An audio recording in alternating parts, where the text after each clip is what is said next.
Vamos conversar agora com o professor Lejane Mirhan, sociólogo e escritor, participa sempre com a gente aqui às quartas, já está conectado. Olá, professor Lejane, como você está? Tudo bem por aí? Tudo bem, Thalita? Muito obrigado aí, mais uma semana juntos e muita coisa tensa no mundo hoje, viu? Estou impressionado, viu? Então, o professor Lejane nos mandou aqui a pauta, tem muita coisa quente acontecendo, né, e situações preocupantes. Vamos começar falando sobre Ucrânia e Rússia. Por que há um conflito entre esses dois países? O presidente da Ucrânia, inclusive, eu vou fazer um apanhado do que aconteceu nesses últimos dias. O presidente da Ucrânia pediu ontem à OTAN, que é a Organização do Tratado Atlântico Norte, que acelere o processo de adesão do país à aliança militar. Esse pedido acontece porque a Rússia mobilizou tropas ali na fronteira com o país e a Rússia está fazendo um alerta que a adesão da Ucrânia à OTAN pode agravar esse conflito interno que já existe ali na Ucrânia, né, professor? Explica para a gente esse contexto. Olha, ali é uma região do mundo, das três que nós identificamos, que vivem hoje o maior clima de tensão. Se um disco voador viesse de fora e olhasse assim o mundo e percebesse esses três conflitos, ele poderia concluir assim, esse ser, né, que, olha, alguma coisa grande vai acontecer nesse planeta aqui, porque eles estão brigando em três locais diferentes da Terra. E se ele entendesse um pouco mais de geopolítica, ele ia perceber que estes três conflitos, na América do Sul, Colômbia, Venezuela, no Mar do Sul da China e na Ucrânia, fronteira com a Rússia, eles fazem parte de um mesmo contexto geopolítico mundial. Qual é o pano de fundo, Thalita, que nós temos que entender? Senão, nós não seremos dialéticos. A gente vai, então, cortando as coisas e não vê o todo. Os Estados Unidos, sob o governo Biden, nós falamos desde o começo, antes da posse dele, ele jamais vai abdicar de lutar para que os Estados Unidos continuem na chefia do império.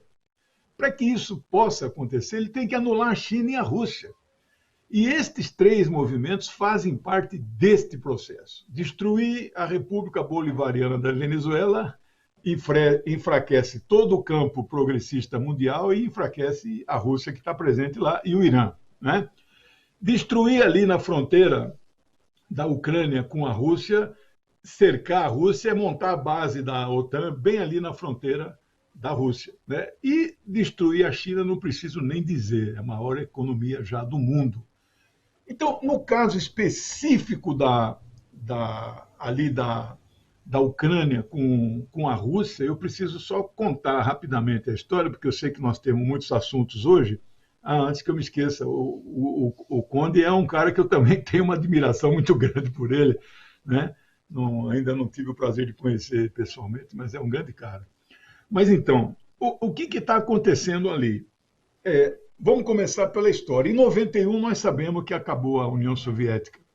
A Ucrânia era uma das 15 repúblicas soviéticas. Depois disso, eles formaram a Comunidade dos Estados Independentes. E não era uma União Soviética, a maioria se converteu ao capitalismo, mas a Ucrânia ficou ali mais ou menos sob a influência da Rússia, como outras repúblicas ainda gravitam em torno da Rússia, né? Por causa do poder que a Rússia tem, de atração, já foi o império antes da Revolução Bolchevique, depois, por 74 anos, foi um país socialista.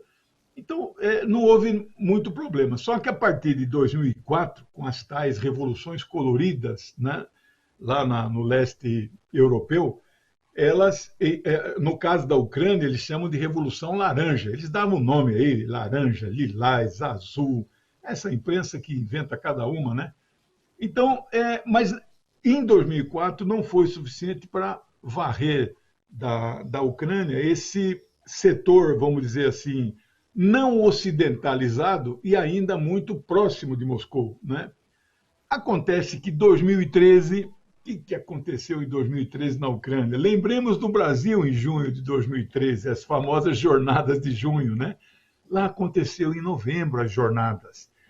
Um presidente da época, Viktor Yanukovych, ele era pró-Rússia, vamos dizer, né? Não era subordinado a Vladimir Putin, mas ele tinha um respeito, mantinha. Mas ele era a favor, ao mesmo tempo, de manter relações com a União Europeia, que ninguém é contra, aliás, fazer comércio, nós somos amplamente favoráveis com qualquer um, né? Acontece que esses movimentos, na verdade, queriam que a Ucrânia se afastasse completamente da órbita da Rússia e ficasse totalmente subordinada à órbita da União Europeia, leia-se Estados Unidos, né? Durante 93 dias, Thalita, entre novembro de 2013 e fevereiro de 2014, eles levantaram a Ucrânia, protesto, morreram 67 pessoas, até que o parlamento da Ucrânia destituiu este presidente, que eles então não gostavam dele, porque ele era amigo do Vladimir Putin. E a partir daí colocaram no governo da Ucrânia, um atrás do outro, acho que teve 5 de lá para cá, presidentes completamente subordinados ao projeto dos Estados Unidos, ao imperialismo estadunidense. E hoje suspeita-se que a Ucrânia, eles pediram ajuda para a OTAN, mas a OTAN não tem base ali na fronteira, né? Então, tudo indica que se a coisa crescer ali, eles pretendem instalar base da OTAN nas barbas da Rússia, né? Então, do lado da Bielorrússia, nós já comentamos, né? Aquele levante lá para derrubar o presidente eleito, etc. A Bielorrússia é vizinho da Ucrânia, então ficariam 2 países cercando a Rússia pró-Ocidente. A Bielorrússia não caiu, mas a Ucrânia está tendo, neste momento, uma guerra civil. Em que região da Ucrânia está tendo essa guerra civil? Olhando de cima, do lado direito, é a região leste da Ucrânia, né? Diga-se também, de passagem, que uma parte do que era Ucrânia, chamado Crimeia, muito famosa na história, a península da Crimeia, sempre foi vinculado à Rússia. Eles falam russo ali, né? Mas ela ficava na Ucrânia porque a Ucrânia era um país socialista junto com a Rússia, né? Formavam os 15 países. Depois que a Ucrânia foi para o campo ocidental, eles fizeram um referendo na Ucrânia e decidiram ficar com a Rússia. Um referendo que o Ocidente jamais reconheceu como válido, mas que 98% do povo quis ficar com a Rússia. E até hoje, todas as matérias, jornais, entrevistas que os ocidentais dão, dizem assim: a Rússia anexou a Ucrânia. Eles não aceitam que o povo tome a decisão. Se eles não reconhecem o plebiscito, então dane-se. A Ucrânia jamais poderá ser, então, da Rússia. Lembrando que na Ucrânia, a cidade de Sevastopol, ou Sebastopol, no Ocidente, que fica ali no porto do Mar Negro, está estacionado a poderosa frota do Mar Negro da antiga União Soviética e hoje da Rússia. Agora, aquelas outras 2 províncias acima da Ucrânia, que é a cidade de Donetsk, né? Donetsk e Lugansk, que são termos ucranianos, né? Eles, então, estão literalmente transformando essas regiões em repúblicas populares e tornando-se independente da Ucrânia. O imperialismo não vai aceitar isso jamais. E aí uma guerra civil se instaurou. Eu fiz hoje o levantamento de número de mortos, já chegaram a 12 mil, né, desde 2014, 1,5 milhão de deslocados, 27 mil feridos e 1 milhão de refugiados, num país de 40 milhões de pessoas. Então é uma situação muito tensa. Por que piorou? Piorou porque o Putin, percebendo que a OTAN vai estacionar tropas ali, ele mandou uma legião de blindados e tanques de guerra para a região, e está todo mundo achando que a qualquer momento pode ter um primeiro tiro. E quando dá o primeiro tiro, ninguém segura mais. Então nós estamos muito preocupados, acompanhando de perto. Esse é o assunto mais delicado do momento hoje. Por quê? Porque o Biden insiste, e ele até tem mais ódio da Rússia do que da China. Olha que coisa incrível. O Trump era o contrário, era mais a China do que a Rússia, né? Alguns dizem que essa turma do Biden, ainda vem com aquela coisa cultural da década de 40, 50, aquela ideologia da Guerra Fria. Não, a Rússia é que come criancinha, etc, etc. Né? A China não teve tanto isso. Então, eles têm um ódio mortal na Rússia. E aí vai tentar fazer de tudo para destituir o Putin. Né? Sim.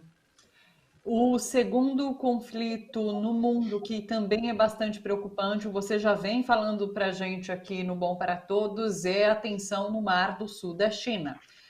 Há atualização sobre esse cenário, professor Legene? A atualização é que o número de navios aumentou, é a maior concentração de navios em todos os oceanos que a Terra conhece, são 3, né? Mas mares diz que são 7. E não só isso, a chancelaria chinesa andou dando umas declarações muito duras, porque o Japão se somou aos Estados Unidos. O Japão, apesar da Constituição dizer que eles não podem ter uma marinha e um exército ofensivos, apenas defensivo, o Japão está se armando e está virando uma potência ofensiva, como já foi no Império Japonês passado. Então, hoje eles fazem exercícios de guerra para provocar a China junto com a Marinha dos Estados Unidos, a Austrália, né? E às vezes a Índia participa. Isso é pura provocação. Então, a chancelaria chinesa emitiu uma nota muito dura dizendo para o Japão: não se meta nos assuntos que não lhes dizem respeito. Este mar aqui é nosso e você fique aí no seu cantinho. É a primeira vez que a China fala muito duro com a chancelaria, com o Japão. E a segunda nota dura que eles lançaram foi contra os Estados Unidos. Os Estados Unidos, em relação a Taiwan, os Estados Unidos não reconhece Taiwan como um país. Taiwan se apresenta como uma república de Taiwan. República da China, aliás, é o nome, né? Mas só tem 15 países no mundo que reconhecem isso. E os Estados Unidos não reconhecem. No entanto, os Estados Unidos promovem com a ilha uma quantidade de comércio astronômico, especialmente em armamentos. A chancelaria chinesa, pela primeira vez, diz: Estados Unidos, você não deve fazer comércio com Taiwan. Não é um tom de ameaça, mas é um estágio um pouquinho abaixo da ameaça. Então, a situação ali passou a ser mais tensa em função dessas notas expedidas pela chancelaria chinesa. Eu achei importante a gente registrar isso, porque é um tensionamento constante ali. E o terceiro conflito, que a gente também comentou aqui no Bom para Todos na semana passada, e daí eu trago algumas atualizações, é entre Venezuela e Colômbia. A Venezuela enviou agora uma carta ao secretário-geral das Nações Unidas pedindo que a ONU intervenha no conflito armado nessa fronteira com a Colômbia. E desde o dia 20 de março, a Força Armada Nacional Bolivariana tem enfrentado a invasão desses grupos armados irregulares colombianos ali no estado de Apure, que fica no sul da Venezuela. Até o momento, 17 pessoas morreram. Professor, o que esperar também desse conflito?